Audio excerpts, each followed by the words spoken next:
প্রিয় ভিউয়ার্স, আমরা এই স্কেলটাকে এখন মাপবো, দেখবো যে এটা ঠিক আছে কিনা, অর্থাৎ 660 আছে কিনা। তো এখানে কিন্তু 660 নেই। তো এই জন্য আমরা এখানে 660 এর একটা লাইন তৈরি করব। এই যে আমাদের এই লাইনটা 660, আমরা এই ম্যাপটাকে সিলেক্ট করে কিবোর্ড থেকে এল ইন্টার, আমরা এখানে একটা ক্লিক করে এখানে একটা ক্লিক করলাম।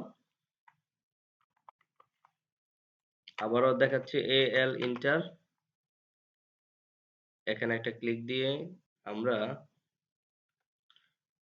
এই কর্নারে একটা ক্লিক করলাম এবং এই লাইনটাকে আমরা এখানে ক্লিক করলাম, রাইট বাটনে ক্লিক, ইয়েস।